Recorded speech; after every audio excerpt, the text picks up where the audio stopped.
हिजोली सचिनंदन स्वामी महाराज कुछ सालों पहले अपना नेचुरोपैथी का ट्रीटमेंट कराने के लिए शालीमार बाग के एक हॉस्पिटल में रुके थे और पंजाबी बाग में से उनको डिस्चार्ज कराने के लिए कुछ भक्त गए। तो वहां पर महाराज ने ये बात कही थी। जब महाराज जी ने अपना हॉस्पिटल का रूम छोड़ा तो उसका अच्छे से सफाई किया। जनरली कौन करता है, होटल का, हॉस्पिटल का या किसी चीज का, तो उनकी सफाई नहीं करते। मतलब हम तो ये कह रहे हैं कि मंदिर इत्यादि की हम सफाई नहीं करते, उसके विषय में सोचते। महाराज ने हॉस्पिटल का, यहाँ पर प्राइवेट हॉस्पिटल है अच्छा खासा, उसमें हाउस कीपिंग के चार्जेस अलग से दिए जाते हैं, अलग से वो इंक्लूड करते हैं हाउस कीपिंग के चार्जेस। तो वो चार्ज देने बाद नहीं, महाराज ने उस समय ये बात बोली, ए ब्राह्मणा लीव्स प्लेस क्लीनर, यानी कि अगर हमको दिखाई दे रहा है तो हमें उसको साफ करना चाहिए अगर हमको दिख गया है। और अगर हमको दिख गया है और हमने साफ नहीं किया, उसका मतलब क्या है कि हम भी कहीं ना कहीं तमोगुण से प्रभावित है। तो जनरली अक्सर क्या होता है, मैं बताता हूँ आपको, अपने एग्जाम्पल से बताता हूँ, किसी और का एग्जाम्पल नहीं है, मेरा अपना एग्जाम्पल है। जनरली हम क्या करते हैं, या जो मैंने किया उससे लेकिन सीखने को मिलता है, प्रेरणा है। राधा माधव ऑल्टर मायापुर, आप पीछे बैक साइड से जाएंगे तो सीढ़ियां चढ़कर ऊपर जाने का स्थान है। वहां पर उनके डीटी वर्शिप के यूटेंसिल्स वॉश होते हैं, वॉश बेसिन इत्यादि बने हैं। तो एक दो बार हम गए थे, सेवा करने का मौका मिला था, तो वो सेवा हमने किया। फिर उसके बाद किसी भक्त से मिलने के लिए मैं 2-3 दिनों के बाद वहां पर गया, उस स्थान पर ही गया जहां पर डीटी वर्शिप के यूटेंसिल्स को वॉश किया जाता है। तो सिंक इत्यादि पानी गिरना कोई स्वाभाविक, कोई बहुत बड़ी बात नहीं है, गिर ही जाता है, स्वाभाविक सा है। तो मैं गया वहां पर, थोड़ा सा पानी गिरा हुआ था, मेरे पाँव में वो पानी लगा और मेरे मन में पहला विचार क्या आया, अरे किसने गिरा दिया है। फिर दूसरा विचार आया, इसको साफ क्यों नहीं करते।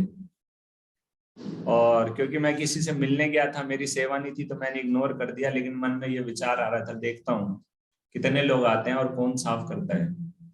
तो 3-4 पुजारी हो रहा है, वो भी ऐसी देखकर मतलब और भक्त आए, अरे पानी गिर गया कोई साफ कर दो इत्यादि, ऐसे करके चले गए। तो ऐसे करके 10-15 मिनट निकल गए। फिर एक भक्त आए, उनके पाँव में भी लगा, पानी लगा, और 30 सेकंड के अंदर वो पोछा लेकर आए और उन्होंने उस स्थान को साफ कर दिया। और जब उस भक्त को मैंने देखा तो मैं क्या कहूँ कि मैं बहुत शर्म सी मुझको आ गई। वो थे हिज ग्रेस जना निवास प्रभु। 50 साल से आप देखेंगे कि अभी 50 साल उनको होने वाले हैं। आने वाली 2 से 5 मार्च को एक गोल्डन जुबली फेस्टिवल मायापुर में मनाया जा रहा है। उसमें एक गोल्डन जुबली है, जना निवास प्रभु को मायापुर मंदिर के हेड पुजारी बने हुए 50 साल होने वाले हैं। तो उन्होंने तुरंत उसको साफ कर दिया। So that is sine of ब्राह्मणा। ब्राह्मणा लीव्स प्लेस क्लीनर। और जो जिनके अंदर सतोगुण नहीं है, वो मेरे जैसे वहां खड़े होकर निंदा करते हैं, दोष देखते हैं। और जो कार्य 30 सेकंड में मैं कर सकता था और शायद अपनी आध्यात्मिक प्रगति कर सकता था, वहां जाकर वो क्या बन गया, मेरा कारण बन गया कि मेरी चेतना शुद्ध होने की बजाय और दूषित हो गई। इसलिए हमको ये देख लेना चाहिए कि अगर हमको दिखाई देता है तो उसको तुरंत क्लीन कर देना चाहिए। अगर देखने के बाद हमको क्लीन नहीं करते तो ऐसा बताते हैं कि हमारे हृदय के अंदर कोई अनर्थ है जिससे हमारी बहुत ज्यादा आसक्ति है और हम उसको दूर नहीं करना चाहते। ये इतना महत्वपूर्ण है कि चैतन्य महाप्रभु ने मंदिर मार्जन अपने हाथों से कर कर दिखाया, गुंडीचा मंदिर मार्जन। तो केवल साल में वो उत्साह नहीं होना चाहिए, उस पूरा का पूरा हमको देखना चाहिए। ठीक है, तो ऐसी बात नहीं है कि हमको ये सेवा करने का मौका नहीं हुआ, भरपूर मौका है। प्रभुपाद जी कहते हैं सोसाइटी में ब्राह्मणों की कमी है ना, और हम सब ब्राह्मण बनने का प्रयास कर रहे हैं। तो ये गुण हमें अपने अपने अंदर विकसित करने हैं। क्षमा दमा तपा शौचम शांतिर आजम एवचा ज्ञानम विज्ञानम आस्तिक्यम ब्रह्म कर्म स्वभावजम। तो ये श्लोक अगर हम पढ़ेंगे तो यहाँ पर वैसे तो लिखा है स्वभाव, ब्रह्म कर्म स्वभावजम, तो स्वभाव है लेकिन कर्म साथ में है।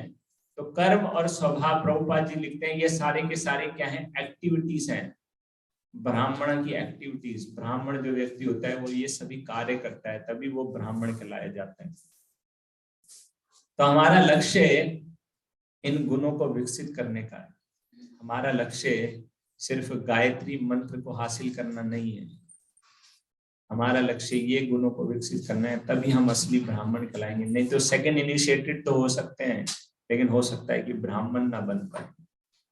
और दोनों ही प्रकार की क्लीनिंग बहुत महत्वपूर्ण है, एक्सटर्नल और इंटरनल। तो अच्छे से जब साधना करना भी बहुत आवश्यक है, ठीक है। एक्सटर्नल क्लीनिनेस कई प्रकार की होती है। आप सब लोग तो गृहस्थ भक्त हैं, आप लोगों को जब हम सफाई के विषय में बताएंगे तो शायद आसानी से समझ में आएगा कि अगर किसी स्थान की सफाई करने के विषय में कहेंगे तो वो फ्लोर क्लीनिंग भी करेंगे, झाड़ू पोछा दोनों करेंगे, फिर विंडोज का डस्टिंग इत्यादि सब कुछ कर देंगे। लेकिन जो यूथ के एग्जाम्पल से बता रहा हूँ कि अगर उनको सफाई करने के विषय में बोला जाएगा तो सिर्फ फर्श पर पोछा लगाएंगे, डस्टिंग के विषय में तो उनको ज्ञान ही नहीं है शायद। तो इसीलिए महाक्लीनिंग की आवश्यकता पड़ती है। लेकिन जितना हम रेगुलर क्लीनिंग को अच्छे तरीके से करेंगे उतना ही हमको महाक्लीनिंग में कम मेहनत करना पड़ेगा। लेकिन फिर भी कुछ हमारी वीकली मंथली क्लीनिंग होती है और कुछ महाक्लीनिंग होती है, क्योंकि बार बार हम जो बड़े बड़े ऑब्जेक्ट्स हैं उनको हटा नहीं सकते हैं। लेकिन इसका मतलब ये नहीं है कि उनको हटाया ही नहीं जाना चाहिए और उनको साफ नहीं किया जाना चाहिए। कभी कभी ऐसा होता है कि एक गुंडीचा में एक वस्तु खोती है, दूसरी गुंडीचा में प्राप्त होती है।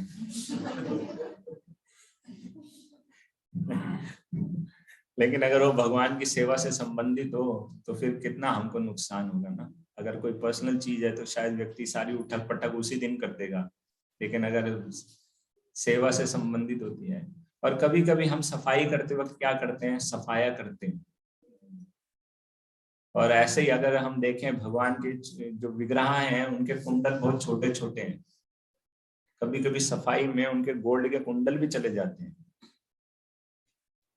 तो इसलिए हमको बहुत ध्यान रखना चाहिए, बहुत सतर्क रहना चाहिए।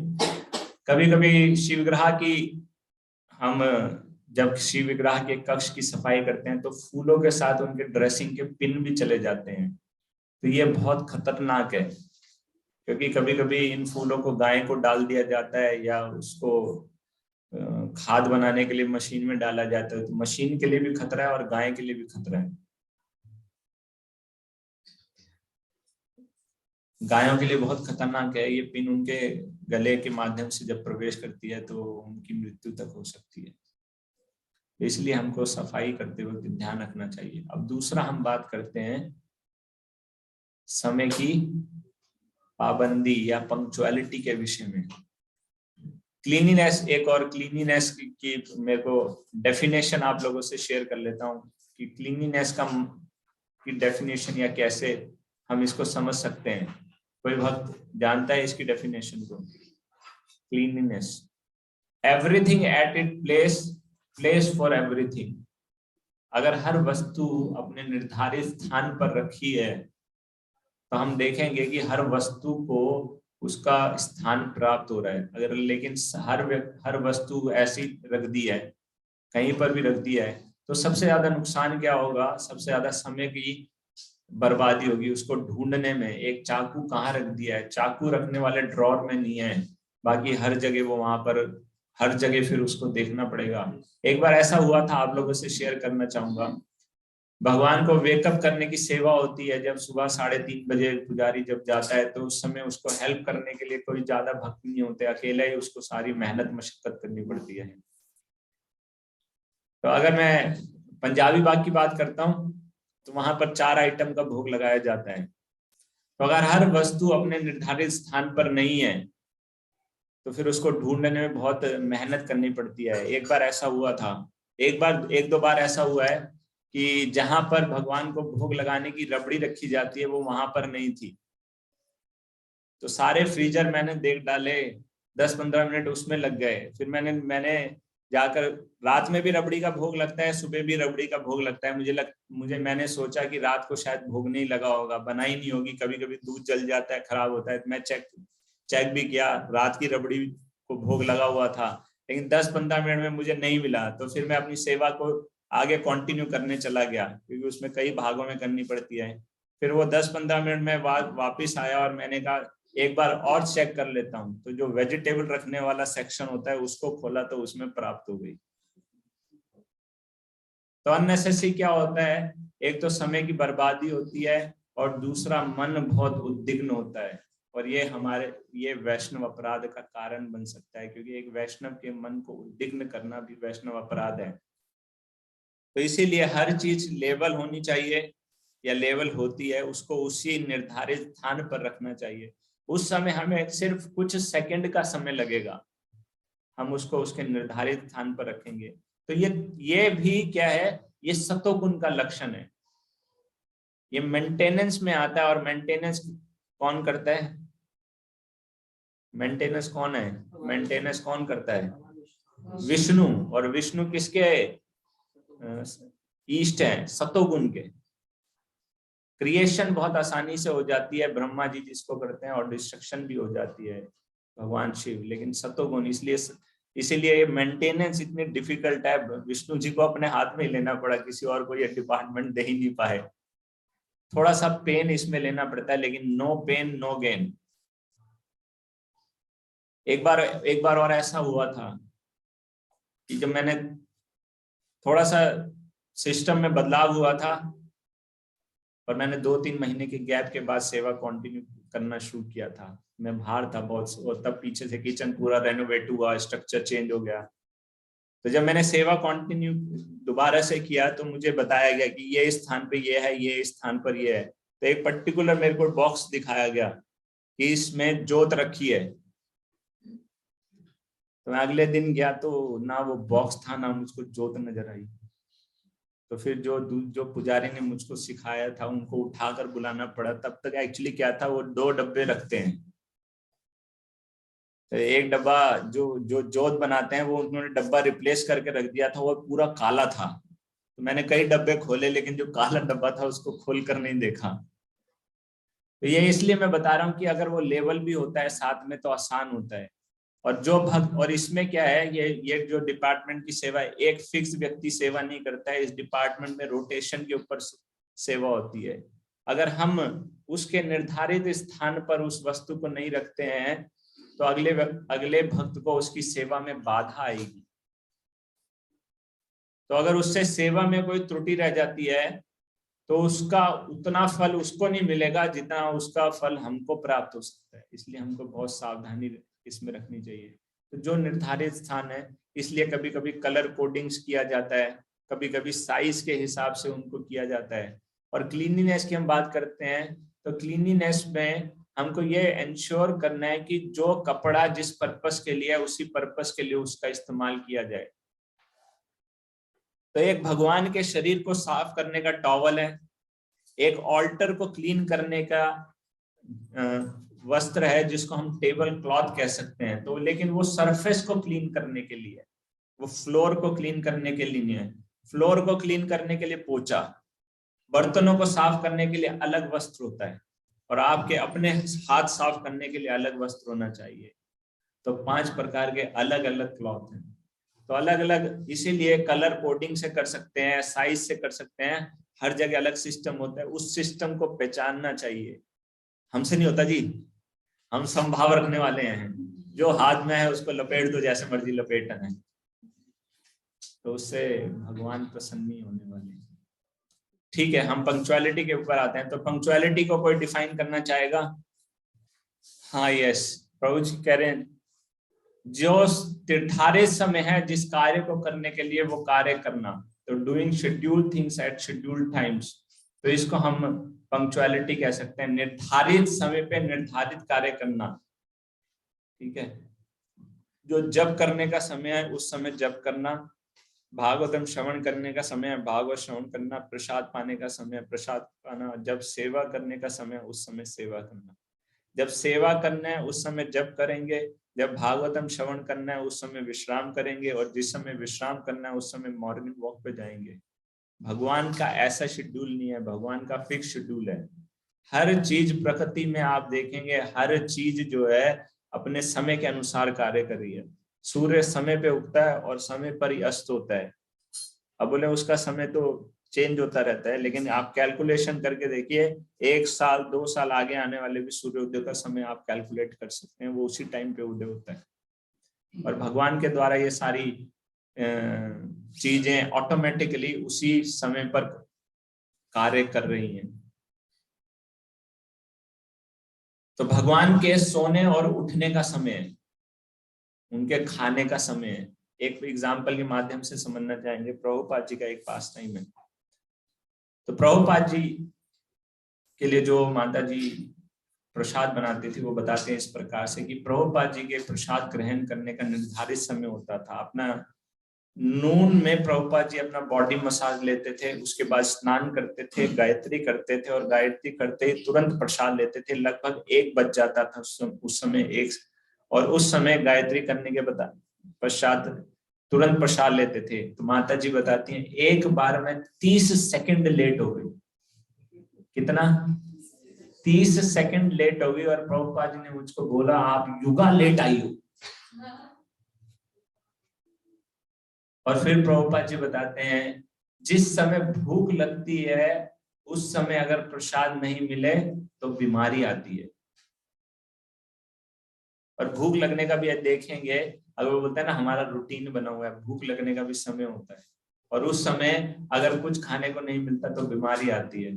तो मैं ये नहीं कह रहा कि भगवान को अगर नहीं मिलेगा तो उनको बीमारी आ जाएगी, लेकिन उनका भी खाने का समय है, उनका भी सोने का समय है, उनका भी उठने का समय है, इसलिए हम उनको लेट नहीं कर सकते।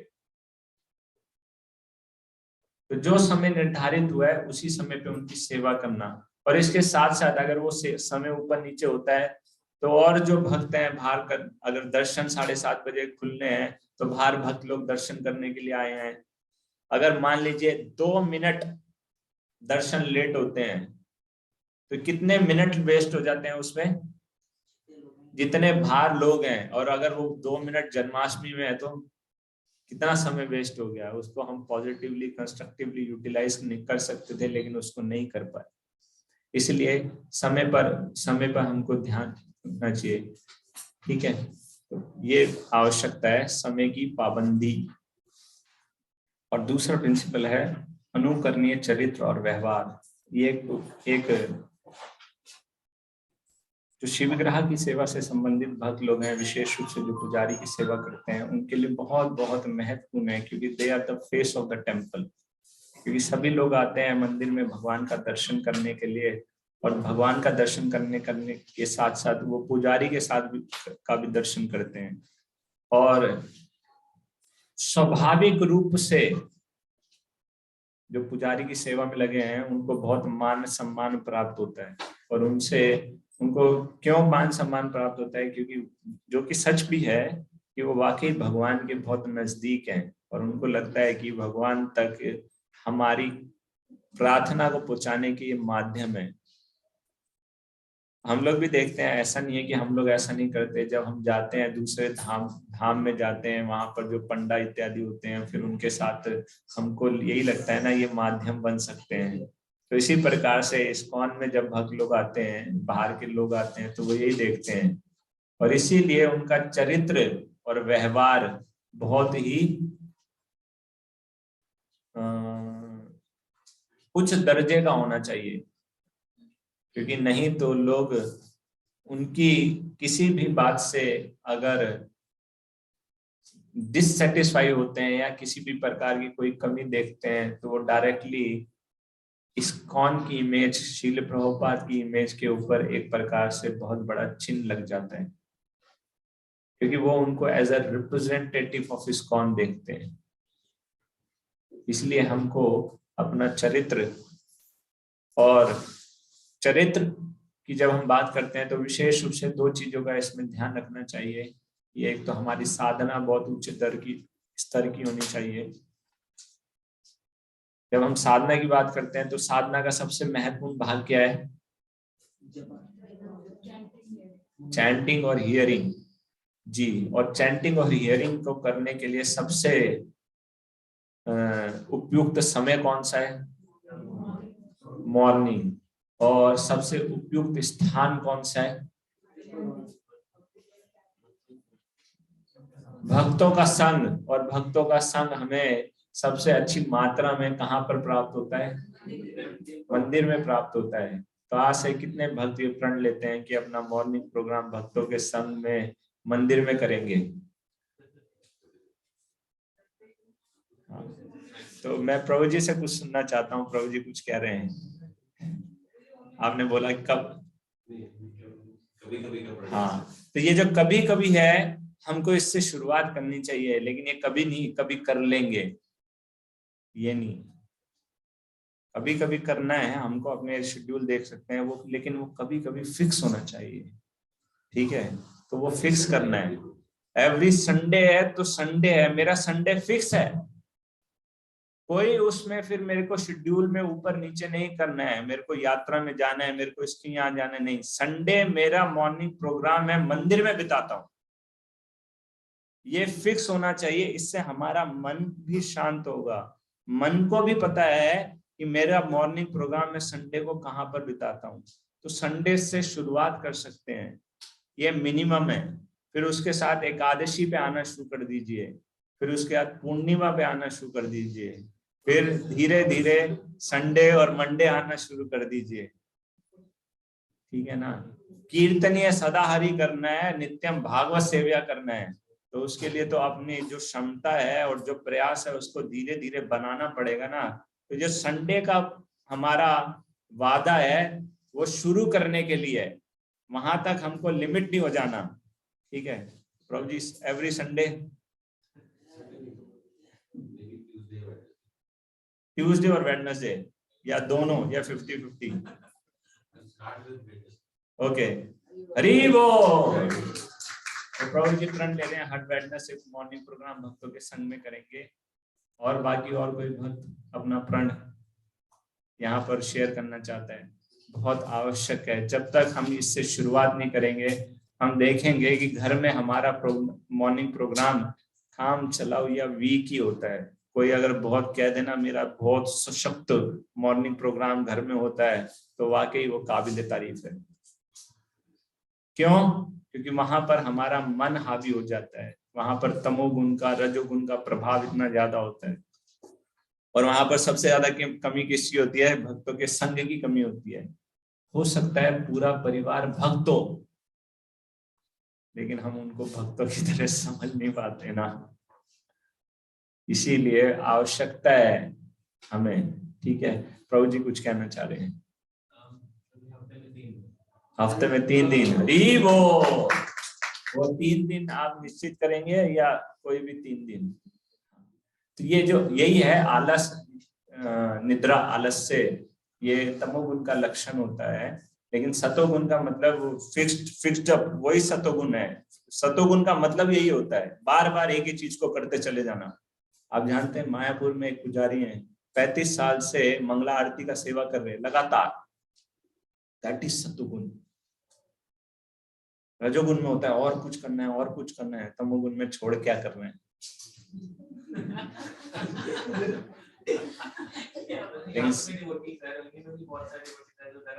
Yes, so their service is really appreciable, highly appreciable और highly inspirational।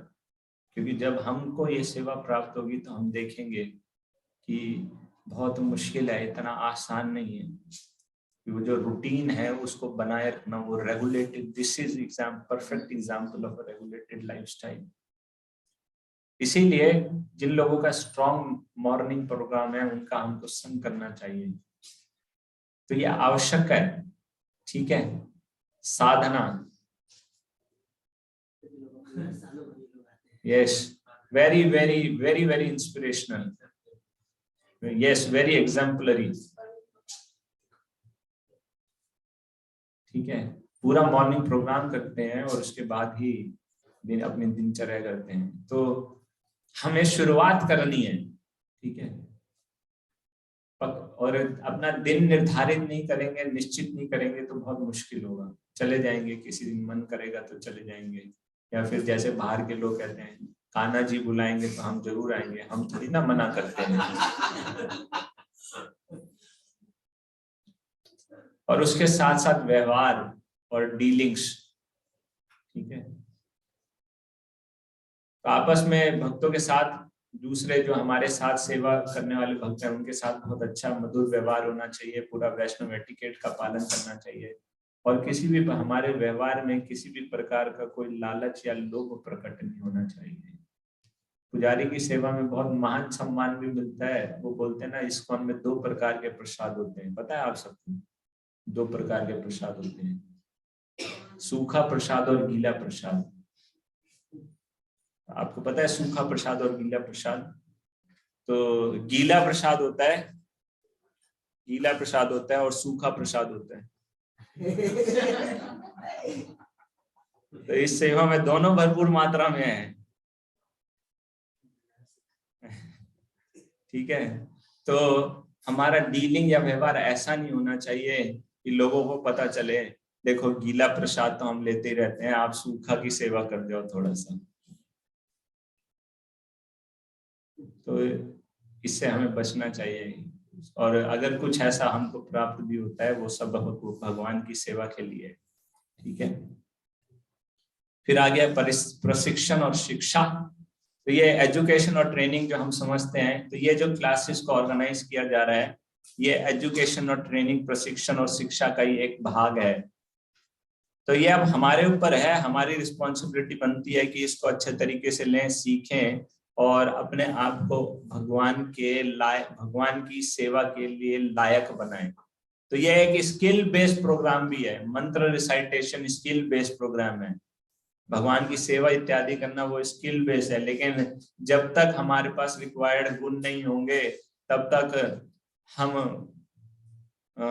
अच्छी कॉन्शियसनेस को मेंटेन करते हुए भगवान की सेवा नहीं कर पाएंगे और बहुत लंबे समय तक नहीं कर पाएंगे। अगर कर भी लेते किसी कारण से जैसे तैसे, तो जो आध्यात्मिक लाभ हमको प्राप्त होना है या जो आध्यात्मिक प्रगति हमारी होनी है वो नहीं हो पाएगी।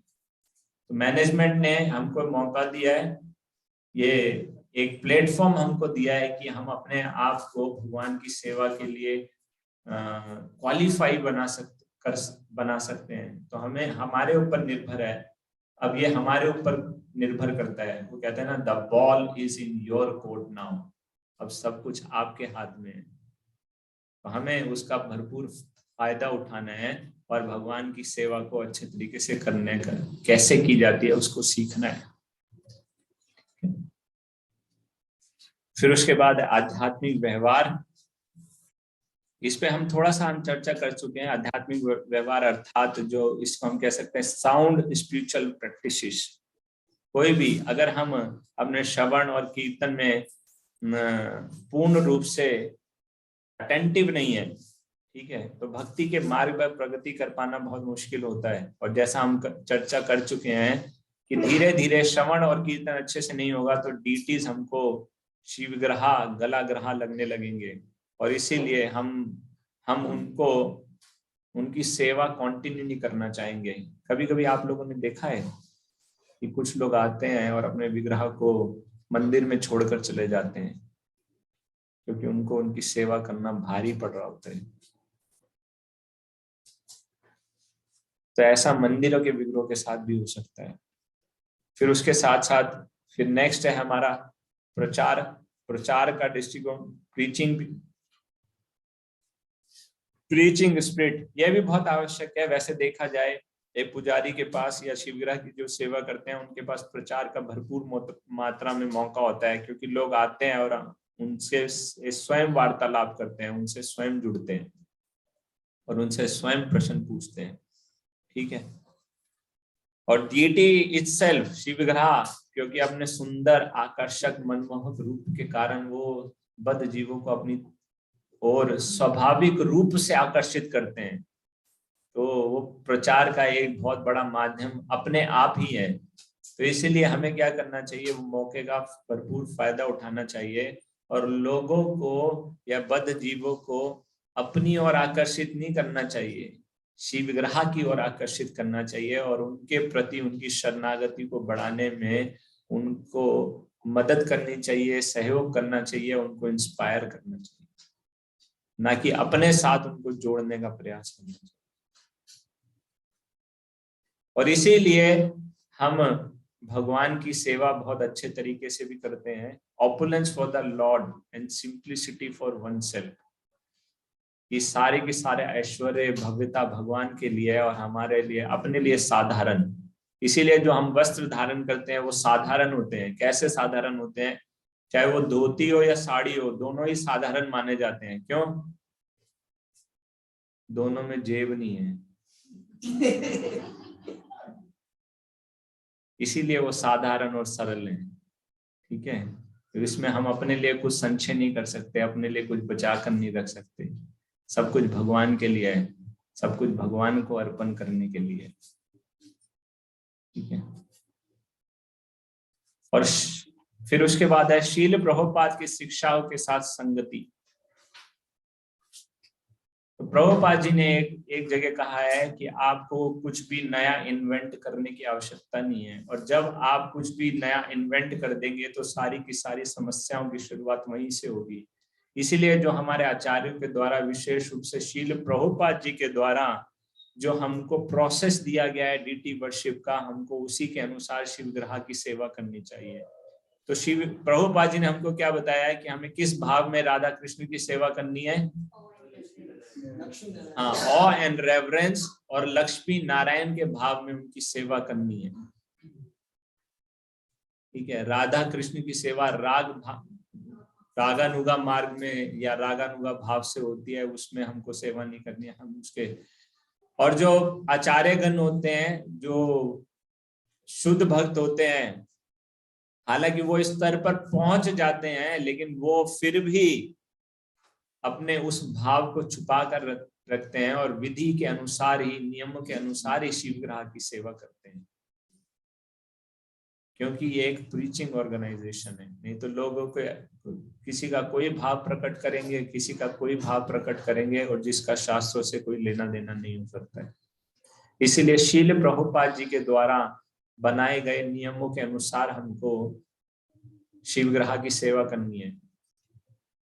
श्रीमद् भागवतम 7वां स्कंद 5वां अध्याय और 24वां श्लोक है, 24वां 25वां। श्रवणम कीर्तनम विष्णु स्मरणम पाद सेवनम अर्चनम वंदनम दास्यम साख्यम आत्मनिवेदन। तो इसमें प्रभुपाद जी ने इस श्लोक के तात्पर्य, बड़े बड़े तात्पर्य दिए हैं, और उसमें जो अर्चन का भाग है, वो शिव विग्रह की सेवा कैसे की जाए उसके बारे में डिटेल में वर्णन दिया है। तो आप सभी भक्तों का होमवर्क है उस सेक्शन को पढ़कर आना है।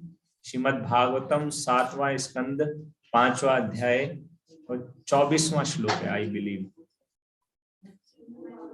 23-24वां श्लोक है। श्रवणम कीर्तनम विष्णु स्मरणम वाला श्लोक है, उसमें अर्चनम का भाग हमें पढ़ना है। ये हैंडबुक ऑफ डीटी वर्शिप माना जाता है इस्कॉन के अंदर, और इसको कहते हैं कि आपको शिव विग्रह की सेवा से संबंधित जो भी उत्तर चाहिए या आपके जो भी प्रश्न है, इसको पढ़कर सॉल्व हो सकते हैं। और जब तक डीटी वर्शिप मिनिस्ट्री की स्थापना नहीं हुई थी या कोई पुस्तक इत्यादि नहीं छपी थी, तब तक इसी को इसको रेफर किया जाता था। ठीक है, 23-24 7.5.23 और 24। उसके बाद सतोगुण, तो सतोगुण के विषय में हम डिस्कस कर चुके हैं। सतोगुण को विकसित करने के लिए क्या करना है, तो अब तक तो सबने मन बना लिया होगा ना, इसलिए रिपीटेशन हो रहा है। कौन कौन से दिन जाना है सब में। सतोगुण को करने के लिए मॉर्निंग प्रोग्राम करना बहुत जरूरी है, और जैसा हमने बताया सतोगुण को विकसित करने के लिए एक ही कार्य को बार बार रिपीट करना भी, ये भी सतोगुण का लक्षण है। अर्च विग्रह की पूजा अर्चना सीधा कृष्ण है, तो इसके विषय में हम चर्चा कर चुके हैं। और अन्य सेवाओं के साथ ये सद्भावना लिखा है, लेकिन यहाँ पर मैं बोलूंगा कि कॉपरेशन करना। तो अर्च विग्रह की सेवा और कोई किसी और सेवा से,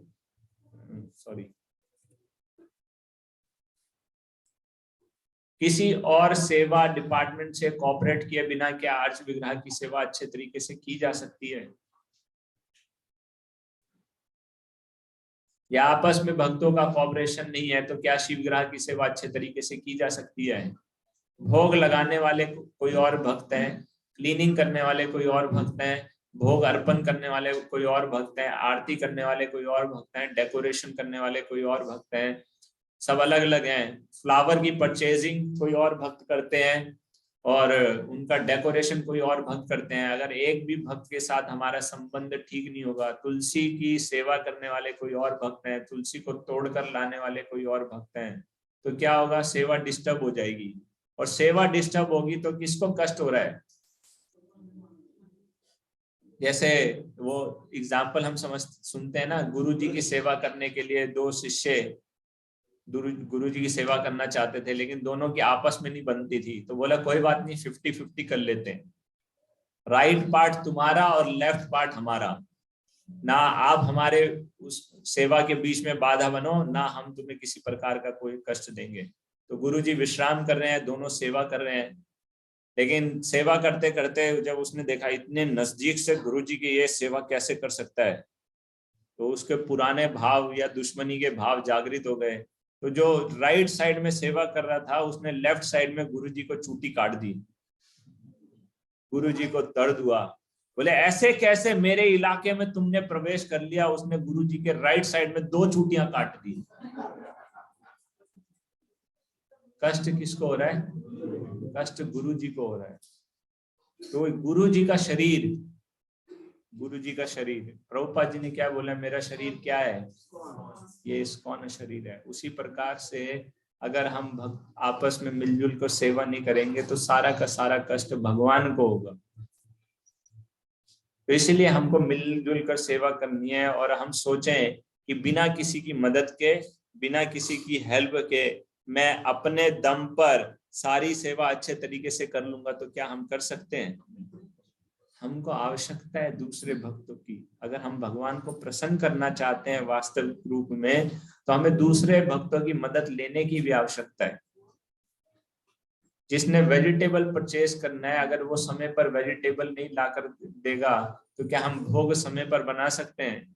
भोग समय पर नहीं बना होगा तो क्या जिसने बहुत सुंदर श्रृंगार किया है वो दर्शन समय पे खोल पाएगा? नहीं खोल पाएगा। तो सारी की सारी सेवा, और ये किस लिए है? ये इसीलिए है ताकि सब लोग आपस में कोऑपरेट करें। इसीलिए कलयुग में शिवग्रह की सेवा को इतना महत्व दिया जाता है, क्योंकि ये सेवा ही कोऑपरेशन के ऊपर बेस्ड है। अकेले कोई कर ही नहीं सकता। ये घर के प्राइवेट कोई विग्रह नहीं है, ये मंदिर में कम्युनिटी के विग्रह हैं, और कम्युनिटी अर्थात आपस में कोऑपरेशन करना। और कोऑपरेशन का क्या मतलब होता है? कोऑपरेशन अर्थात हाँ, एक दूसरे का सहयोग करना। तो हम एंगल्स पढ़ते हैं ना, ज्योमेट्री में एंगल्स पढ़ते हैं, उनको क्या बोलते हैं? कॉम्प्लीमेंट्री एंगल्स बोलते हैं ना। कॉम्प्लीमेंट्री और सप्लीमेंट्री एंगल्स बोलते हैं। तो उसमें क्या एक एंगल का कॉम्प्लीमेंट्री एंगल हमें निकालना होता है, तो हम क्या करते हैं? हाँ, क्या करते हैं बताइए? हाँ, उसको माइनस करते हैं। तो इसका क्या मतलब है? रिमेनिंग, कि आप जो अपनी सेवा कर सकते हो वो कर दो, बाकी बची हुई सेवा मैं करूंगा, आपको चिंता करने की आवश्यकता नहीं है। आप जो भी सेवा करोगे कर दोगे, ये सेवा पूर्ण होनी चाहिए। भगवान का दर्शन पूरा इस समय पे खुलना चाहिए, तो आप अपनी क्षमता से सेवा करो, बाकी सेवा मैं करने के लिए खड़ा हूं। घबराना मत, दर्शन पूरे टाइम पर ही खुलेंगे। ठीक है, तो ये कॉम्प्लीमेंट्री है। अदरवाइज क्या मतलब, क्या हम हाथ में खड़े, हाथ पे हाथ खड़े हैं और उसको कह रहे हैं लेट हो रहा है, लेट हो रहा है, लेट हो रहा है, लेट हो रहा है, लेट हो रहा है, जल्दी करो, जल्दी करो, जल्दी करो। उसका क्या लाभ होने वाला है हमको? या आकर हम उसकी कमियां निकालते रहें। तो अगर हिंदी में बोलेंगे तो इन एंगल्स को बोलते हैं पूरक। तो जो कमी है उसको पूरा करना, तो यही कॉम्प्लीमेंट, एक दूसरे को कॉम्प्लीमेंट करना। तो ये भक्त समाज में भी होता है और ये रिलेशनशिप्स में भी होता है। अगर एक दूसरे को कॉम्प्लीमेंट नहीं करेंगे, एक दूसरे की कमी को हम पूरा करने का प्रयास नहीं करेंगे, कोई रिलेशनशिप नहीं बन सकता और कोई सेवा अच्छे तरीके से नहीं हो सकती। तो इसीलिए शिवग्रह की सेवा, इसीलिए कृष्ण सेंटर में, ताकि हम सब आपस में एक दूसरे का सहयोग करते रहें। तो जो आपकी कमी है उसको मैं पूरा करूंगा, जो मेरी कमी है उसको आप पूरा कर देंगे। और इसी प्रकार से हम दोनों मिलकर भगवान को प्रसन्न करने का प्रयास करेंगे। और भगवान की क्या विशेष बात है, आप देखिए, कि ऐसा नहीं है कि अगर बोले आपने 10% सेवा किया है बाकी 80% उसने किया है तो उसको 80% लाभ देंगे। भगवान सबको उचित मात्रा में और भरपूर मात्रा में इतना लाभ प्राप्त करेंगे कि दोनों भगवत धाम जाने के काबिल हो जाएंगे, या दोनों को कृष्ण प्रेम स्वतः ही प्राप्त हो जाएगा। क्योंकि भगवान हृदय के भाव को देखने वाले हैं, वो क्वांटिटी ऑफ सर्विस देखने वालों में से नहीं है कि कितना किया है, कितनी इसकी वजनदार सेवा है। कहने का अर्थ है कि जो फ्रंट में रहकर सेवा कर रहा है या जो बैक में रहकर सेवा कर रहा है, दोनों की सेवा उतनी ही लाभकारी है। तो मुझको अब वो बात याद आ गई जो मैं कह रहा था, क्लीनिनेस में एक और बात शेयर करना चाहता था। तो मायापुर में एक पुजारी हैं, सॉरी हाँ पुजारी हैं, उनको कह सकते हैं पुजारी, लेकिन 25 सालों से वो बर्तन को धोने की सेवा कर रहे हैं। इतना अच्छे तरीके से बर्तन धोते हैं, इतना अच्छे तरीके से कि जब वो शुरू में आए थे 2-3 सालों में बहुत चमका कर उन्होंने बर्तन को धोया। चरण निवास प्रभु ने, पंकज आंग्रे प्रभु जी ने देखा इनकी सेवा का बहुत उत्तम भाव है। उन्होंने बोला आपको सेकंड इनिशिएशन हम दिलाएंगे, आप ऑल्टर में आइए और शिव विग्रह की सेवा कीजिए। कुछ दिन बीत गए, उन्होंने सेवा किया, सेकंड इनिशिएशन हो गया, सेवा किया, बाहर आ गए, बोले मुझको बर्तन का ही सेवा करना है। पूछा क्यों? बोले अहम का भाव आ रहा है, मेरा अहंकार बहुत बढ़ रहा है, मुझे ऐसा लग रहा है कि मैं अब बहुत बड़ा व्यक्ति बन गया हूँ, मुझे नहीं करनी। मुझे सेवा से मेरा अहंकार बढ़े तो मैं भगवान से दूर जा रहा हूँ, भक्तों से दूर जा रहा हूँ, मुझको वो सेवा नहीं करनी। तो ये भी हमको सावधानी बरतनी चाहिए। ये जो दिल में, मन में हमारा भाव है, इसको या तो परमात्मा जान सकते हैं या मैं जान सकता हूँ, और कोई नहीं जान पाएगा। पर अगर हम जान रहे हैं तो उसको शुद्ध करने की जिम्मेदारी किसकी है? वो हमारी जिम्मेदारी है। और ये जो डीटीज के यूटेंसिल्स को वॉश करने की सेवा है, एक और पास्ट टाइम आप लोगों से शेयर करना चाहूंगा। भक्ति सिद्धांत सरस्वती ठाकुर महाराज जी के समय की बात है। तो मदन मोहन मालवीय जी का नाम हम सबने सुना होगा, बहुत बड़े नेता हुए हैं। तो वो भक्ति सिद्धांत सरस्वती ठाकुर जी के समकालीन थे। उनके पास गए और उनको कहा स्वामी जी आपसे कुछ प्रश्न पूछने हैं, मेरी कुछ जिज्ञासा है। उन्हें बोला आपके सभी प्रश्नों का उत्तर दिया जाएगा, पहले आप वहां जाइए और वहां पर वो सेवा कर रहे हैं विग्रह के बर्तनों को साफ करने की, आप जाकर उनकी मदद कीजिए। मदन मोहन मालवीय जी ने ये नहीं कहा मैं आप मतलब आप you are talking to mister Madan Mohan Malaviya, बर्तन धोने की सेवा। मैं बोला ठीक है, और वहां जाकर उनके साथ 1 घंटा तक रगड़ रगड़ के बर्तन धोए। और उसके बाद भक्ति सिद्धांत सरस्वती ठाकुर जी आए, उन्हें पूछा मालवीय जी बताइए आपका क्या प्रश्न है। मदन मोहन मालवीय जी ने कहा मुझे अपने प्रश्नों का उत्तर मिल गया है। तो ये जो शिव विग्रह की सेवा का बर्तन मार्जन की सेवा है, बहुत बहुत महत्वपूर्ण है। एक और प्रभुपाद जी का पास टाइम है। तो प्रभुपाद जी ने एक साइंटिस्ट को शिव विग्रह के बर्तनों को साफ करने की सेवा में लगा दिया। एक दूसरे भक्त उसने देखा, अरे ये तो साइंटिस्ट है। प्रभुपाद जी को, प्रभुपाद जी आपने इस साइंटिस्ट को बर्तन मांजने की सेवा में लगा दिया। प्रभुपाद जी बोले यही बर्तन मांजते मांजते एक दिन इसकी तली में छेद कर देगा और यहीं से भगवत धाम चला जाएगा। तो ये इतनी महत्वपूर्ण सेवा है, इसको जितना अच्छे तरीके से करेंगे उतना ही हमारा हृदय का शुद्धिकरण होगा। तो अब हम आगे आते हैं, नियमों और विनियमों का संतुलित पालन करना। इसके विषय में हम डिटेल में वैसे तो चर्चा कर चुके हैं, लेकिन कुछ कार्य करने के लिए हैं, कुछ कार्य नहीं करने के लिए हैं। डूज और डोंट्स, उनका हमको पालन करना है। शरणागति के 2 लक्षण भी यही हैं, पहले 2 लक्षण भी यही हैं, अनुकूलस्य संकल्प और प्रतिकूलस्य वर्जनम। कि जो कार्य हमको भक्ति में आगे मदद करते हैं प्रगति करने के लिए, उनका हमको अच्छे से पालन करना, और जो कार्य मना किए गए हैं शास्त्रों के अनुसार, उसको कार्य को हमने उन कार्यों को करने से बचना चाहिए।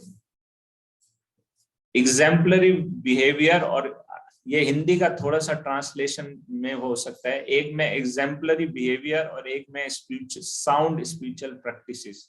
ठीक है, तो हम ऐसा उदाहरण प्रस्तुत करें कि लोग हमारे आचरण से प्रभावित हों और कृष्ण की ओर आकर्षित हों, ना कि हमारी ओर आकर्षित हों, ना या फिर उनको उनके मन में इस्कॉन के प्रति, भक्तों के प्रति किसी भी प्रकार की कोई संशय उत्पन्न हो। तो हरि भक्ति विलास के अनुसार शुद्धता के विषय में बताएगा कि 6 प्रकार की शुद्धता होती है। स्थान शुद्धि, द्रव्य शुद्धि, आत्म शुद्धि, चित्त शुद्धि, मंत्र शुद्धि और मूर्ति शुद्धि। स्क्रीन पर आप देख सकते हैं, हम एक एक करके सबको चर्चा करेंगे। स्थान शुद्धि अर्थात जिस स्थान पर शिव विग्रह की सेवा होनी है, जिस स्थान पर शिव विग्रह की सेवा से संबंधित कोई भी सेवा होनी है, वो कुकिंग है या कोई गार्लैंड मेकिंग है, ड्रेस मेकिंग है, ज्वेलरी मेकिंग है, कोई भी वो स्थान है, वो स्थान अशुद्ध नहीं होना चाहिए, वो स्थान शुद्ध होना चाहिए। और तब हम शिव विग्रह की सेवा को अच्छे तरीके से कर सकते हैं। और अगर वो स्थान अपवित्र होगा तो फिर सेवा भी अपवित्र ही मानी जाएगी और पूजा करने का, सेवा करने का हमको कोई लाभ प्राप्त नहीं होगा। जैसे हमने कल आचमन के विषय में चर्चा किया था कि अगर वो स्थान गंदा है और हम सोचें कि साफ आसन बिछा देते हैं तो गंदगी अंदर नीचे छुप जाएगी, किसी को क्या पता लगने वाला है। ठीक है, तो हो सकता है किसी को पता ना लगे, लेकिन वो जो पूजा का लाभ हमको प्राप्त होना है वो प्राप्त नहीं हो पाएगा। हाँ, एक बात और जो कल मैं आचमन के विषय में बताना भूल गया था कि आचमन को कभी खड़े होकर नहीं करना चाहिए। आचमन को हमेशा आसन पर बैठकर हमको करना है। और उसके बाद अगर हमारे पास आसन उपलब्ध नहीं है तो आसन के ऊपर अगर हम बैठे हैं तो पद्मासन में बैठना चाहिए, और अगर आसन उपलब्ध नहीं है तो उसको हम स्वस्तिक आसन कहते हैं, जो कि हनुमान जी जिस मुद्रा में बैठते हैं। ठीक है, करके दिखाओ। प्रभु जी आप लोगों को डेमो दे रहे हैं, आगे आ जाओ। अरे सबको दिखेगा नहीं भाई। तो इसमें आप देखेंगे राइट जो नी है वो भूमि से लगा हुआ है, और लेफ्ट जो नी है वो स्ट्रेट है या हाफ बेंट इसको हम कह सकते हैं। अगर इसका अपोजिट कर देंगे तो वो नहीं चलेगा, वो उल्टा हो जाएगा। ठीक है जी माता जी, जी आप कर सकते हैं माता जी। जो हमारी बॉडीली लिमिटेशंस हैं उनके लिए इतना स्ट्रिक्ट नियम नहीं है, लेकिन जो कर सकते हैं उनको नियमों का पूरा पालन करना चाहिए। उनको आलस के मारे, तमोगुण के कारण उसमें किसी भी प्रकार की कोई कमी नहीं छोड़नी चाहिए। ठीक है, अगर हमारी बॉडीली लिमिटेशंस हैं तो भगवान तब भाव को स्वीकार करते हैं, रेसिप्रोकेट करते हैं। गदाधर पंडित के लिए शिव विग्रह ने बैठ जाना स्वीकार कर लिया, क्योंकि उनके भाव को बहुत अच्छे तरीके से समझते थे। सनातन गोस्वामी के लिए उन्होंने कहा कि आप वृद्ध हो चुके हैं, इतनी लंबी गोवर्धन परिक्रमा करने की आवश्यकता नहीं है, ये शिला का परिक्रमा कीजिए, 4 परिक्रमा कीजिए, वही लाभ प्राप्त होगा। तो वो ऐसा नहीं है कि एक दिन एक रात में उनको ये सारा, उनकी जो साल, उन्होंने भी ऐसा नहीं है कि उन्होंने कुछ नहीं किया और भगवान ने उनको इतनी बड़ी कृपा प्रदान कर दी। उन्होंने अपनी भक्ति में लगन और उसकी रेगुलरिटी, उसकी जो तपस्या उन्होंने की, उसके बाद भगवान ने इस प्रकार से रेसिप्रोकेट किया। तो भगवान रेसिप्रोकेट करते हैं, किस रूप में करेंगे ये उस भक्त का और भगवान का आपसी मामला है, इसमें हम इंटरफियर नहीं कर सकते और इस पे कुछ कमेंट नहीं कर सकते। तिलक भी बैठकर लगाना चाहिए। एक एक्सेप्शन है आचमन करने के लिए, क्योंकि वो प्रैक्टिकल रीजन से तुलसी आरती के दौरान जनरली हम देखते हैं कि उसको हम खड़े होकर करते हैं, तो उसका कारण है कि उस वक्त उसी वक्त नाम अनाउंसमेंट होता है कभी कभी। एक तो, और फिर सारे लोग देख रहे होते हैं और व्यक्ति सेंटर ऑफ अट्रैक्शन होता है। तो जब सेंटर ऑफ अट्रैक्शन बन जाता है तो एक भी गलती होती है तो फिर हड़बड़ हो जाती है। और जहां पर देखने और जिनका ऑब्जर्वेशन बहुत शार्प होता है वो देख लेते हैं कहां पर गड़बड़ किया है। तो इसलिए ये एक प्रकार का एक्सेप्शन है, स्मॉल आचमन भी कर सकते हैं और इसको मतलब प्रैक्टिकल रूप से इसको एक्सेप्शन में रखा है। लेकिन फिर भी अगर कोई करना चाहता है, उसको लगता है, तो उसको क्या करना चाहिए, जैसे ही नाम अनाउंस हुआ आप साइड में जाकर वो कर ले तो ज्यादा अच्छा है। इसी प्रकार से प्रभुपाद जी की जब पूजा करने का मौका मिलता है तो साइड में पहले ही कर लीजिए, उस वक्त करेंगे तो लोग वहीं पर देख रहे होते हैं, तो कभी कभी ऑकवर्ड सिचुएशन बन जाती है, कभी कभी बहुत एम्बैरेसिंग भी हो सकता है कभी, क्योंकि हम उस वक्त जल्दी बहुत कर रहे होते हैं तो वो पूरा गिर सकता है और वो कंटेमिनेटेड हो जाएगा। इसीलिए हमको बचने का प्रयास करना चाहिए। हम आगे चलेंगे। स्थान शुद्धि के पश्चात, इसीलिए स्थान शुद्धि का अर्थ है कि जब भी हम भगवान की सेवा करेंगे तो यह निश्चित कर लेंगे कि वो स्थान क्लीन किया है उसी वक्त। ऐसा नहीं है कि हाँ सुबह तो क्लीन किया ही था या रात को तो क्लीन किया ही था, साफ ही तो दिख रहा है, या फिर ऐसे ज्यादा धूल तो नजर आ नहीं रही, चल जाएगा। उसको क्लीन करना है और फिर हमें भगवान की सेवा करनी है। फिर उसके बाद है द्रव्य शुद्धि। द्रव्य शुद्धि अर्थात जो पैराफर्नीलिया है, हमने चर्चा किया है ना, पैराफर्नीलिया द्रव्य, तो उनका क्लीनिनेस करना, उनका क्लीन करना। तो उनका क्लीनिनेस करने के लिए सबसे पहले उसको फिजिकल रूप से क्लीन किया जाता है। फिजिकल क्लीन अर्थात हमने सीखा है ना उसके विषय में, फिजिकल क्लीनिनेस के हमने 2 स्टैंडर्ड अभी तक सीखे हैं। कोई भी सब्सटेंस क्लीन है या नहीं है कैसे पता चलता है? यस जी, हाँ यस। तो किसी भी प्रकार का कोई दाग धब्बा नहीं होना चाहिए। टीवी में दिखाएंगे दाग अच्छे हैं, दाग अच्छे हैं, दाग अच्छे हैं, दाग अच्छे नहीं है। एक भक्त को पूर्ण विश्वास होना चाहिए कि एक भी दाग नहीं होना चाहिए, और फिर उसमें किसी भी प्रकार की कोई गंध नहीं होनी चाहिए। इसीलिए केमिकल से उनको नहीं धोना है। केमिकल सब्सटेंसेस बहुत आएंगे तो उनसे उनको नहीं धोना है, नेचुरल सब्सटेंसेस का इस्तेमाल करना है। तो ये फिजिकल प्यूरिटी उनकी अटेन की जाती है। फिर उसके बाद उनको स्पिरिचुअलाइज किया जाता है मंत्र और मुद्राओं के माध्यम से। ठीक है, तो अभी तक हमने देखा था सामान्य अर्घ्य जैसे बताया जाता है, वैसे ही प्रोसेस है। हाथों में जल लेकर जो सारा द्रव्य है उसके ऊपर छिड़का जाता है और मंत्र का उच्चारण किया जाता है, ओम अस्त्राय फट। फिर उसके बाद उसी बीज अक्षर मुद्रा से अब बीज अक्षर का उच्चारण करते हैं। लेकिन आप लोगों की अभी सेकेंड इनिशिएशन नहीं हुई है, तो बीज अक्षर अगर आप पढ़कर उच्चारण कर भी लेंगे तो उसका लाभ प्राप्त नहीं होने वाला, और वो इफेक्टिव भी नहीं है। संप्रदाय विहीना मंत्रा ते निष्फला मथा। जब तक वो गुरु के माध्यम से प्राप्त नहीं हुआ है तो वो पावरलेस है। वो मंत्र है जिसकी बैटरी पूरी तरह से डिस्चार्ज हो चुकी है, तो उसको कितना भी इस्तेमाल कर लें लाभ प्राप्त नहीं होना। तो इसीलिए हमें क्या करना है, हम ओम शब्द का ही उच्चारण करेंगे यहाँ पर। तो जब भी बीज अक्षर की बात आएगी तो हमें सिर्फ ओम का उच्चारण करना है। तो 8 बार ओम का उच्चारण करना, वैसे बीज अक्षर का किया जाता है, वो दूसरा होता है। जब सेकंड इनिशिएशन हो जाएगा हमको पता चल जाएगा, वैसे बुक के अंत में सब कुछ दिया हुआ है तो आप पढ़ सकते हैं। जानकारी के लिए इस्तेमाल मत कीजिए, अननेसेसरी अपराध होने का चांसेस है। ठीक है, तो उसी से माध्यम से ओम शब्द का उच्चारण किया जाता है। ठीक है, द्रव्य शुद्धि के लिए, और वही मत्स्य मुद्रा उसको दिखाई जाती है।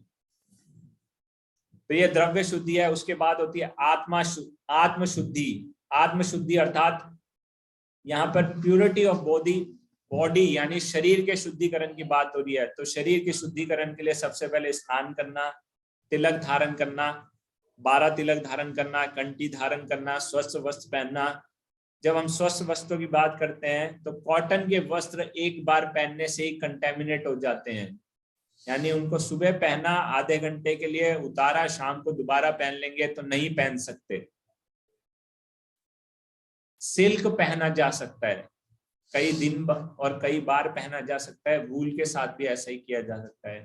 तो चाहे कॉटन हो, चाहे जूट हो, खादी हो, खद्दर हो, उनका रिपीटेशन नहीं होता है। सिल्क का हो सकता है। तो माताओं के लिए अच्छा मौका है, शिव विग्रह की सेवा से संबंधित जो भी कार्य करना है, सिल्क साड़ियां पहन सकते हैं। प्रभु जी यहाँ पर हैं, सबको कह सकते हैं कि हमको नई सिल्क साड़ी चाहिए, शिव विग्रह की सेवा करनी है। हाँ, तो प्रभु जी कह रहे हैं सिल्क का धोती भी आता है। हाँ, कुछ लोग पहनते हैं, उसको मटका सिल्क कहते हैं। जनरली ब्रह्मचारी नहीं पहनते, पुजारीस पहनते हैं, लेकिन ब्रह्मचारीस नहीं पहनते। कुछ ब्रह्मचारीस हैं पहनते। तो आत्म शुद्धि, और ये हम डिस्कशन कर चुके हैं कि कंटेमिनेट स्टेट में हम भगवान की सेवा नहीं कर सकते, इसलिए हमें अपने आप को शुद्ध करने की आवश्यकता है। और आत्म शुद्धि में ही एक जो मानसिक शुद्धि होती है, जिसको भूत शुद्धि के माध्यम से अटेन किया जाता है। भूत शुद्धि का एक मंत्र होता है। भूत शुद्धि अर्थात, भूत शुद्धि हम समझते हैं, भूत सुना हुआ है, देखा है किसी ने भूत? प्रभु जी ने देखा है? किसी पे आए हुए देखा है? तो क्या हुआ था? अगर जब किसी पे आ गया था भूत तो क्या हुआ था? दूसरे की आवाज निकालना, मतलब अब ठीक बता रहे हैं, तो इसका अर्थ क्या है? हाँ, उसने, भूत ने प्रवेश किया हुआ है। दूसरे व्यक्ति की पहचान को वो अपनी पहचान समझ रहा है, यानी कि दूसरे की आवाज निकाल रहा है, एक्टिंग कर रहा है, यानी जो वो नहीं है वो दिखाने का प्रयत्न कर रहा है।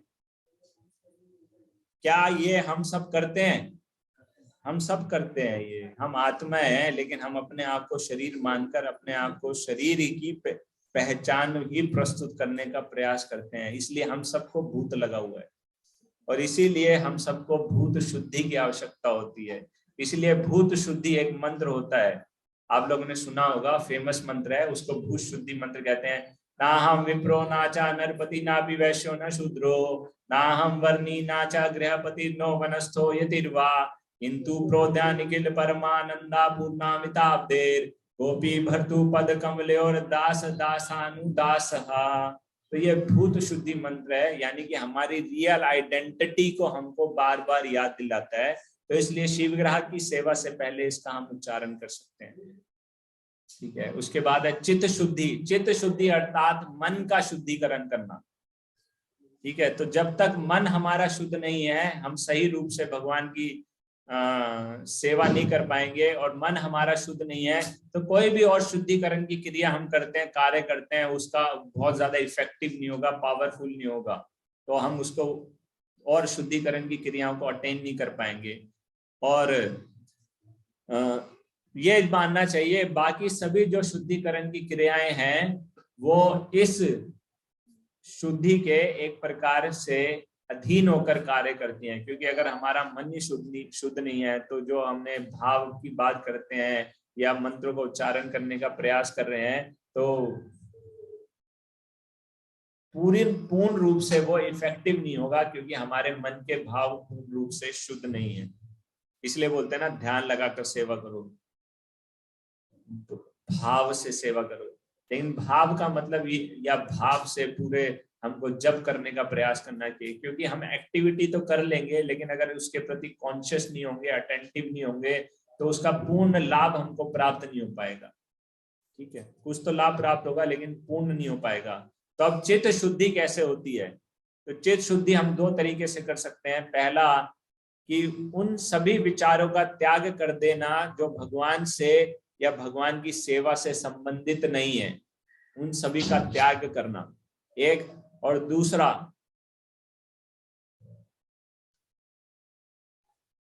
ध्यान और मानस पूजा के माध्यम से चित्त का शुद्धिकरण होता है। मानस पूजा, इसके विषय में एनओडी भक्ति रसामृत सिंधु में बताते हैं, एक ब्राह्मण की कथा, प्रतिष्ठानपुर के ब्राह्मण की कथा आती है। ये ब्राह्मण के पास कोई पैराफर्नीलिया, कोई सामग्री नहीं थी, लेकिन उसके मन में विचार आया कि मुझे भगवान की बहुत भव्य तरीके से सेवा करनी चाहिए।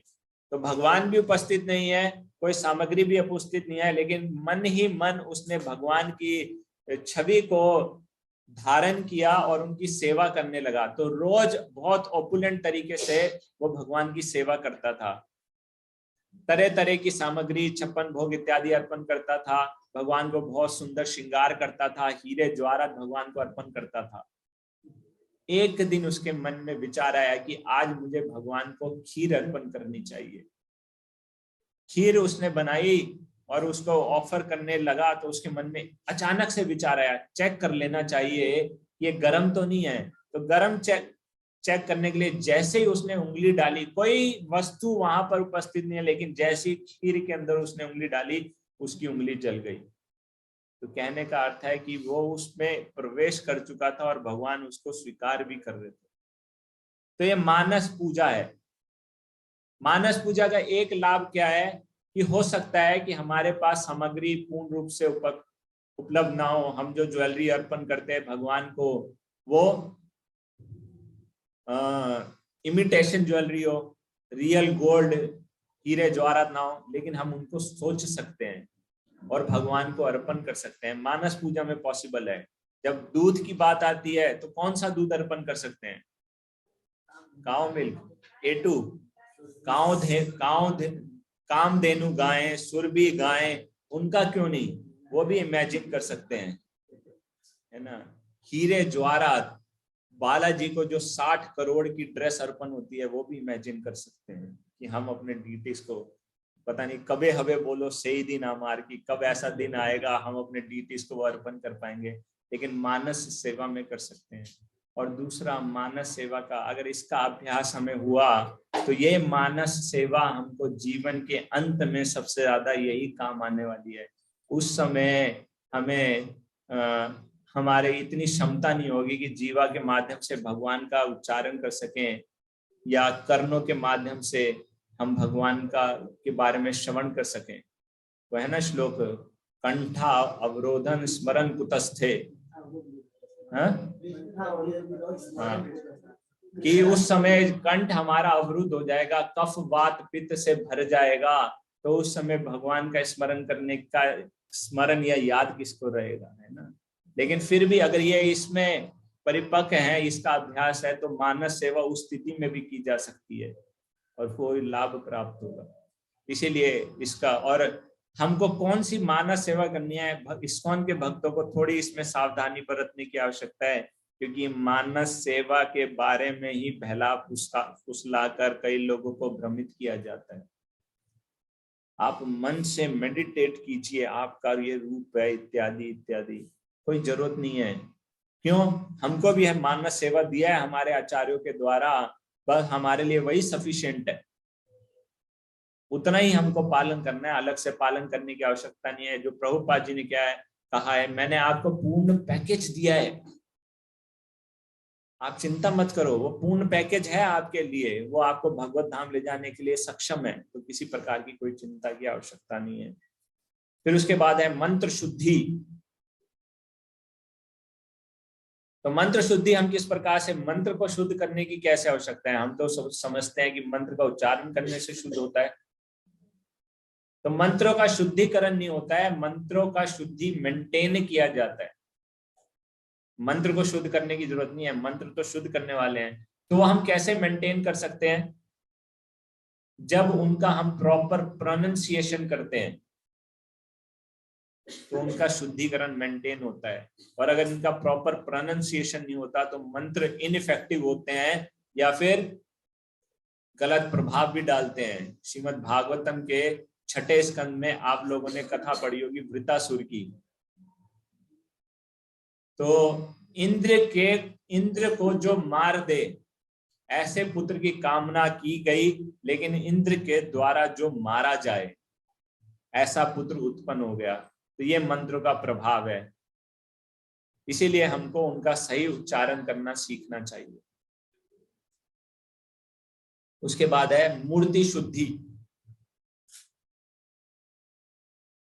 तो विशेष रूप से जो मेटल के डीटीज होते हैं, वातावरण के कारण हम देखते हैं कि उनके ऊपर ऑक्साइड की लेयर्स जम जाती हैं और वो अपना जो आकर्षक सुनहरा रूप है उसको खो देते हैं। इसीलिए नित्य रूप से मूर्ति शुद्धि की प्रक्रिया करने की आवश्यकता है।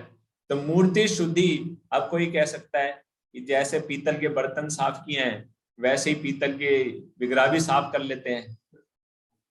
नहीं, दोनों में भेद है। भगवान का अंग कितना कोमल है और जरा सी भी स्क्रैच या कठोर एब्रेसिव से उनके शरीर को कष्ट पहुंच सकता है।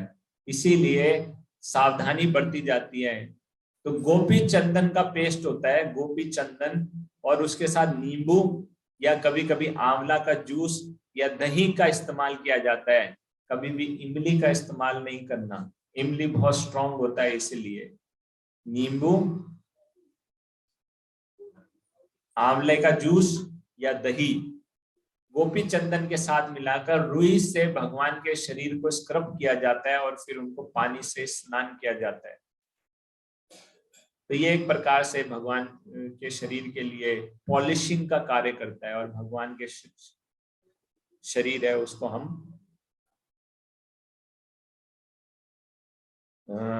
सही रूप से या मूर्ति को शुद्धि को मेंटेन कर सकते हैं। तो ये 6 प्रकार की शुद्धि जब अच्छी तरीके से की जाती हैं तभी हम बाहरी रूप से भगवान की सेवा को अच्छे तरीके से कर सकते हैं। ठीक है, तो आज की चर्चा को हम यहीं पर विराम देंगे। किसी भक्त का कोई प्रश्न है या जिज्ञासा है, हमारे पास 2 मिनट का समय है। उनका भाव बहुत उच्च है, उन्होंने बहुत गहन एक प्रकार से कड़ी तपस्या की, या एक प्रकार से उनकी भक्ति का बहुत ऊंची दर्जे की उनकी भक्ति है। इसी प्रकार से हम शबरी का एग्जाम्पल देते हैं। हालांकि वाल्मीकि रामायण में वर्णन नहीं आता है, लेकिन प्रिंसिपल रूप से और पुराणों में वैसे इसका वर्णन है। शबरी की जो तपस्या है गहन तपस्या है। 12 साल तक शबरी ने जो तपस्या की गुरु की आज्ञा को मानकर कि भगवान आएंगे, इस पर एक तो पूर्ण विश्वास, गुरु निष्ठा का बहुत ही सटीक और उच्च एग्जाम्पल है शबरी। भगवान आएंगे ये पूर्ण विश्वास हो गया। रोज सेवा करना, लेकिन रोज शाम को खाली हाथ, फिर अगले दिन उसी उत्साह के साथ सेवा करना, फिर शाम को निराशा, फिर अगले दिन पूरे उत्साह के साथ सेवा करना, फिर शाम को वही भगवान के नहीं आने के चिन्ह। तो इसीलिए लेकिन 12 साल तक लगातार उसने ऐसी उत्साह बनाए रखा, यह निष्ठा दिखाई, और फिर भगवान आए और उन्होंने स्वीकार किया। इसी प्रकार से जो उच्च कोटि के भक्त होते हैं, भगवान उनकी सेवा को स्वीकार कर लेते हैं। लेकिन हम क्या है, हम विधि मार्ग के भक्त हैं, साधन भक्ति करने का प्रयास कर रहे हैं, नियमों के अनुसार चलते हुए हमें भगवान की सेवा करना है। तो जो हमको बताया गया है वो सारे नियमों को हम पालन करते हुए, जो स्तर बताया है उस स्तर को अटेन करने का प्रयास करते हुए हम भगवान को की सेवा करने का प्रयास करेंगे। ठीक है, इसको एक और माध्यम से हम समझ सकते हैं कि attention to detail is a sign of devotion. अब हम अपनी भक्ति को कैसे प्रकट कर सकते हैं? तो यही जो छोटी छोटी बातें हैं, अगर हम उनका ध्यान रखेंगे तो वही भक्ति को प्रकट करते हैं। अदरवाइज भक्ति कितनी ही है हमारे हृदय के अंदर, हम वैसे तो दिखा नहीं सकते किसी को, लेकिन जब छोटी छोटी बातों का हम ध्यान रखते हैं तो वही भक्ति को प्रकट करती है। जैसे अगर कोई भगवान के लिए भोग की वस्तु बनानी है तो उसके लिए कितनी आंच होनी चाहिए, कितना नमक होना चाहिए, कितना पानी डालना चाहिए और कितना उसको हिलाना चाहिए, इन सब बातों का ध्यान रखना, स्वच्छता का ध्यान रखना, और उसके साथ साथ गरम गरम परोसना, और उसके साथ साथ उसका प्रेजेंटेशन भी बहुत सुंदर होना चाहिए। तो ये चीजों का जब हम ध्यान करते हैं और उसी से भक्ति प्रकट होती है। अगर हल्का सा गिर गया तो उसको तुरंत साफ करना और फिर मंत्रों का उच्चारण करने का प्रयास करना, तो इससे भक्ति प्रकट होती है। और वैसे बाकी और कोई तो मेजरमेंट है नहीं, किसी की भक्ति को नोट कर पाए लेकिन भगवान के पास सारा पूरा रिकॉर्ड है, वो हर भक्त की भक्ति को रिकॉर्ड कर सकते हैं, नोट कर सकते हैं, लेकिन हम अपनी तरफ से हर इस चीज का ध्यान रख सकते हैं। तो कौन भक्त किस स्तर पर है और किस भक्त से भगवान कैसी अवस्था में कोई वस्तु स्वीकार कर लेंगे, ये हम किसी के लिए कह नहीं सकते। लेकिन जब हमारी अपनी बारी आती है तो हमें हर चीज का ध्यान रखना है, हर नियमों का पालन करने का प्रयास करना है। ठीक है, मैं एक प्रश्न पूछ लेता हूँ आप सभी भक्तों से। अभी छोटा सा प्रश्न है, आप में से कितने भक्तों ने क्लास में आने से पहले आचमन किया था? 1 2 3 4 5 6। हरि बोल। तो ये सभी लोग प्रसाद ले सकते हैं और घर जा सकते हैं, बाकी लोग आचमन करके जाएंगे। तो अपने हृदय को अगर हम तेज गति से शुद्ध करना चाहते हैं, रजोगुण और तमोगुण के प्रभाव से ऊपर उठना चाहते हैं, तो शिव विग्रह के बर्तन मांजने की सेवा को लेना चाहिए। अगर हमको रजोगुण बहुत ज्यादा परेशान करता है तो शिव विग्रह के बर्तन मांजने की सेवा हमको करनी चाहिए। गुरुजी हमको नियमित रूप से इस सेवा में लगाते हैं ना, शिव विग्रहाराधन नित्य नाना श्रृंगार तन मंदिर मार्जना दो युक्त से भक्तांश नियुज्यतोपि वंदे गुरु श्री चरणारविंदम। तो शिव विग्रह की आराधना में भी लगाते हैं और शिव विग्रह के श्रृंगार की सेवा में भी लगाते हैं, उसके साथ साथ तन मंदिर मार्जन की सेवा में भी लगाते हैं। तो हमको वो मार्जन की सेवा भी अच्छे तरीके से करनी चाहिए। तो वी कैन स्टार्ट विद आचमन कप, और उसके बाद हम धीरे धीरे उन सेवाओं को और अच्छे तरीके से ले सकते हैं। ठीक है, ठीक है। हरे कृष्णा। जगत गुरु शील प्रभुपाद की।